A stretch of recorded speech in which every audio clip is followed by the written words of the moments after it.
Hello students, कैसे हैं आप सब? अच्छे तो है? तो चलो यार, लेक्चर नंबर 3 कंप्लीट हो गया है, लेक्चर नंबर 5 तक हो गया है भाई, और लेक्चर नंबर 6 आज मैं आपके सामने लेके आ गया हूं। तो यार हम लोग एक्सरसाइज 1.2 कर रहे थे। सभी लोग अपना बुक निकालो, क्लास 10 वालों। मजा तो आ रहा होगा क्योंकि रियल नंबर खत्म होने वाला है और बहुत अच्छे से हमको लग रहा है हम आपको समझा पा रहे हैं और आप समझ पा रहे हैं, क्योंकि मुझे कमेंट सेक्शन में कोई भी डाउट नहीं मिल रहा। ठीक है, तो चलो यार, क्वेश्चन नंबर 1 एक्सरसाइज 1.2 का क्वेश्चन नंबर 3 हम लोग करने वाले हैं आज। ठीक है, क्या करना है इसमें? Find the LCM and HCF of the following integer by applying prime factorisation method. ठीक है, बहुत आसान सा क्वेश्चन है।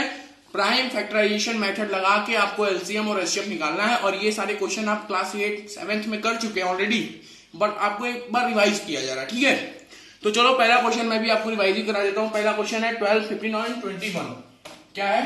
12, 15 एंड 21 का आपको एलसीएम एचसीएफ दोनों निकालना है by using prime factorisation method. Okay, तो सबसे पहला काम, फर्स्ट स्टेप क्या है कि सबको हमको फंडामेंटल थ्योरम ऑफ अरिथमेटिक के अनुसार इनके प्राइम फैक्टर के रूप में लिखना है। किसके?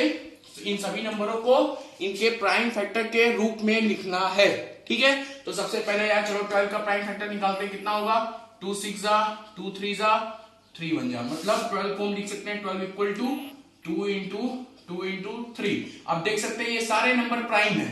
ठीक है, तो मैंने 12 को इसके प्राइम फैक्टर के रूप में लिख दिया। यही तो फंडामेंटल थ्योरम ऑफ अरिथमेटिक बोलता है।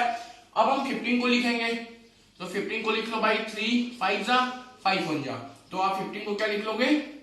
3 इंटू 5। बात समझ में आ रहा है? चलो, अब है हमारा 21, तो आप 21 का भी फैक्टर निकालो जल्दी से। 2 से तो जाएगा नहीं, 3 7 जा, 7 1 जा, तो आप 21 को लिख दोगे क्या? 3 इंटू 7। अब देखो यार, एलसीएम निकालने के लिए क्या किया जाता है कि जो मैक्सिमम हाईएस्ट पावर होगा, जैसे इसमें 2 का हाईएस्ट पावर कितना है? 2 के पावर 2 है, यहाँ पे 2 का कोई पावर नहीं है, तो जो चीज आपको कॉमन नहीं मिल रहा है उसको भी लिखेंगे और जो कॉमन मिल रहा है उसको भी लिखेंगे। एलसीएम में क्या करना है कि जैसे देखो इन तीनों में 2 हमको कॉमन नहीं मिल रहा है, ये दोनों 2 कॉमन नहीं मिल रहा है, तो हम इन दोनों 2 को लिख लेंगे। और ये 3 एक बार कॉमन मिल रहा है दोनों में, तो इस 3 को एक बार लिखेंगे। अब देखो ये 5 भी कॉमन नहीं मिल रहा है, तो 5 को भी लिखेंगे, और 7 भी कॉमन नहीं मिल रहा है, तो 7 को लिखेंगे। तो इसका आंसर जल्दी से बता दो। 2 का स्क्वायर 4, 4 इंटू 3 12, 12 5 जा 60, और 67 जा भाई, 6 7 जा बता दो, उसके आगे 0 लगा दो। 6 7 जा 42, तो उसके आगे 0 लगा दिया, तो 4 2 0। ये हो गया इसका एलसीएम। ठीक है, चलो चेक कर लेते हैं आंसर सही है कि नहीं। एक्सरसाइज 1.2 का क्वेश्चन नंबर 3। ओके, चलो भाई जल्दी से चेक करते हैं।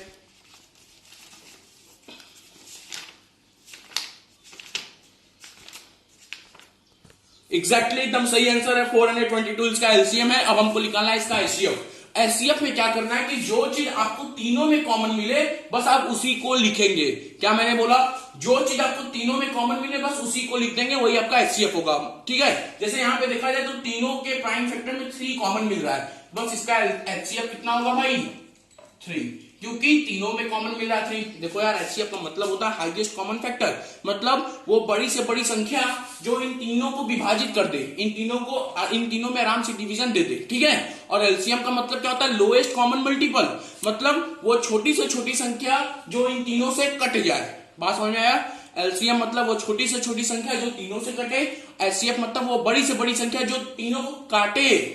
That is the main point. Okay, चलो तो प्लीज नोट इट डाउन। उसके बाद चलते हैं क्वेश्चन नंबर 2 की तरफ।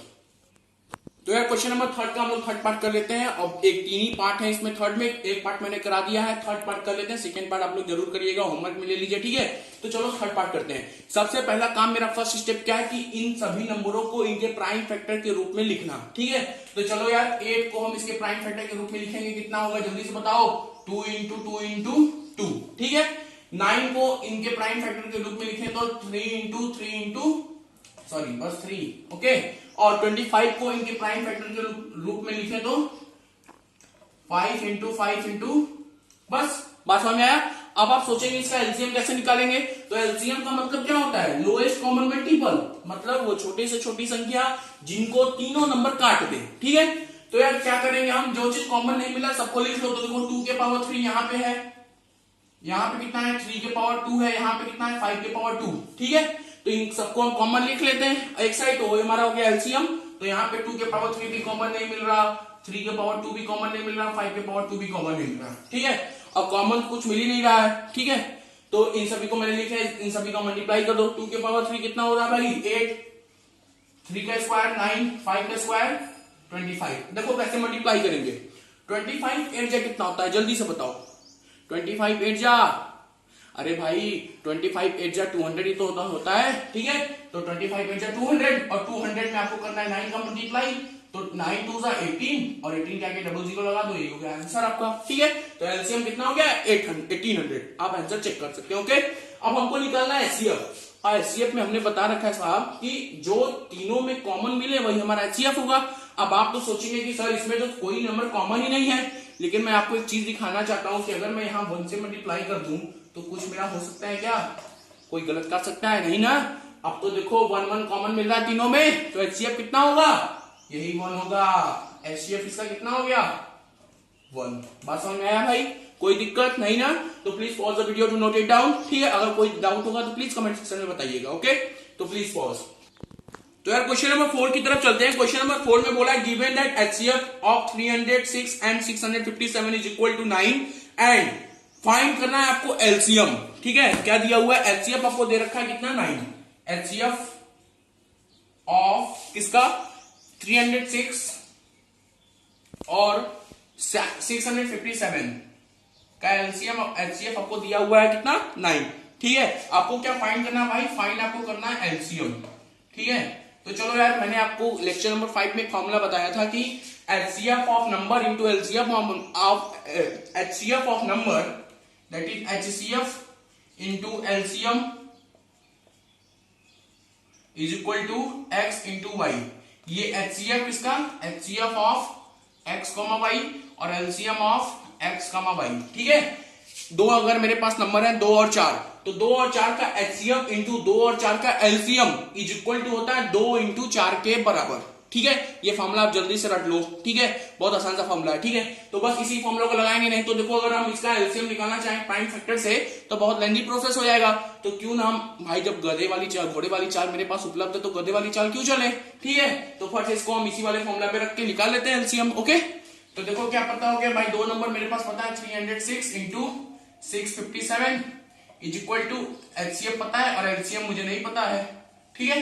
तो एलसीएम मुझे निकालना है, तो जल्दी से बताओ एलसीएम इक्वल टू कितना हो गया 306 इंटू 657 अपॉन 9। अब देखो ये 3 से कटेगा, ये भी कटेगा, तो इसको काट देते हैं। 3 3 जा 9, 3 1 जा 3, 3 2 जा 6। अब भी ये 3 से कटेगा, तो 3 1 जा 3, 3 3 जा 9, 3 4 जा 12। अब इसको आप मल्टीप्लाई कर दो जल्दी से भाई, कर दो, वही आपका आंसर हो गया। बात समझ में आ गया, कोई दिक्कत नहीं ना। तो क्वेश्चन नंबर 4 भी हमारा कंप्लीट हो गया है। अब चलेंगे क्वेश्चन नंबर 5 की तरफ। Please pause the video to note it down. इसको आप मल्टीप्लाई जरूर करिए, थोड़ा काम अपने से भी करिए, ओके। मैंने तो आपको सारा चीज दे रखा है, ओके। तो प्लीज इसे मल्टीप्लाई करिएगा जरूर, ओके। चलो अब हम लोग चलते हैं क्वेश्चन नंबर 5 की तरफ। तो इसको मल्टीप्लाई कर लेते हैं। इसका मल्टीप्लाई आप करेंगे तो 22338, यही आपका आंसर आएगा, ठीक है। आप लोग बुक में आंसर भी देख लीजिए, बाकी प्रोसेस सब सही है, ठीक है। आप प्रोसेस पे कॉन्फिडेंस फोकस करो, ओके। क्योंकि एग्जाम में तो यही सारे क्वेश्चन आएंगे, नहीं क्या पता न्यूमेरिकल बदल दे, ठीक है। तो आपको प्रोसेस समझ में आना चाहिए कि HCF into LCM is equal to first number into second number, यही होता है, ओके। अब चलते हैं यार क्वेश्चन नंबर 5। क्वेश्चन नंबर 5 बोला कि चेक वेदर 6 के power n can and with 0 and with the digit 0 for any natural number n। क्या 6 के पावर n एक मेरे पास नंबर है और n का हम कोई भी वैल्यू रखें, तो क्या ये जो नंबर का निकल के आएगा, इसको मैं इरेज कर देता हूँ, ओके। क्वेश्चन नंबर 5 ध्यान से पढ़िएगा, बहुत लोगों को कंफ्यूजन होता है इसमें ना। बोल रहा है क्वेश्चन नंबर 5 में कि मेरे पास एक नंबर 6 के पावर n है, तो क्या किसी भी वैल्यू ऑफ n के लिए ये नंबर की जो वैल्यू होगी वो इन ऐसा नंबर आएगा जो लास्ट में 0 हो, मतलब उसके यूनिट प्लेस पे 0 हो। बात समझ में आया। क्वेश्चन बोल रहा है कि 6 के पावर n मेरे पास कोई नंबर है, तो n के किसी भी वैल्यू के लिए क्या मेरे पास कोई ऐसा नंबर आ जाएगा जिसके वंस प्लेस पे 0 हो। तो यार ऐसा कब आएगा, ऐसा तभी आ सकता है जब इस नंबर के फैक्टर, इस नंबर के प्राइम फैक्टर में 2 और 5 दोनों उपलब्ध हो। क्या मैंने बोला कि ये नंबर किसी भी वैल्यू ऑफ n के लिए तभी ऐसा नंबर मिलेगा जिसके लास्ट में वो 0 हो। कब मिलेगा, जब इस नंबर के प्राइम फैक्टर, क्या मैंने बोला, इस नंबर के प्राइम फैक्टर में 2 और 5 हो, ठीक है। मतलब ये नंबर 10 का मल्टीपल हो। बात समझ में आया। तभी इसके पावर n है, तो n के हम किसी भी वैल्यू के लिए ये नंबर ऐसा आएगा जिसके लास्ट में 0 होगा, ठीक है। तो क्या यार यहाँ पे 6 के फैक्टर में अगर हम 6 का फैक्टर देखें तो 6 का प्राइम फैक्टर 2 इंटू 3 होगा। भाई यहाँ तो 5 तो नहीं है, अगर 5 नहीं है तो हम सीधे लिखेंगे since 6 the prime factor of 6 does not contain 5, therefore for any value of n 6 के power n never end with 0। क्या लिखेंगे? since the prime factor of 6 doesn't contain 5 क्योंकि 2 तो कंटेन कर रहा है, 5 नहीं कंटेन कर रहा, ठीक है। so doesn't contain 5, so for any value of n the value of 6 के power n never end with 0। बात समझ आया? प्लीज आप इसे लिख लो कॉपी में, बस आपको ये लिखना है। अगर आप चाहते हैं तो आप एग्जांपल का मदद ले लीजिए, वही चीज उसमें भी समझाया गया, ठीक है। आप एग्जांपल नंबर 5 पेज नंबर 9 पे देख सकते हैं, ओके। आप उसे भी एक बार देख लीजिए, ऐसा ही क्वेश्चन है। देखिए वहां पे 4 के पावर n लिखा हुआ है, तो 4 के भी प्राइम फैक्टर में 2 इंटू 2 है, 5 तो है नहीं, तो वो भी एंड विद 0 नहीं करेगा, क्योंकि n के किसी भी वैल्यू पे नहीं करेगा, क्योंकि उसमें 10 का मल्टीपल ही नहीं है, ठीक है। तो क्वेश्चन नंबर 5 भी हमारा कंप्लीट होता है। अब हमारे पास 2 क्वेश्चन बचे हैं, क्वेश्चन नंबर 6 और क्वेश्चन नंबर 7, ठीक है। तो लेक्चर काफी बड़ा हो गया है, मैं चाहूंगा कि इसको मैं अगले लेक्चर में लाऊं, ठीक है। तो आज के लिए इतना ही रखते हैं। कोरोना से बचे रहें, आराम से पढ़िए, मजा से पढ़िए, बहुत आसान रियल नंबर है। ट्रिग्नोमेट्री से तो बहुत आसान है, ठीक है।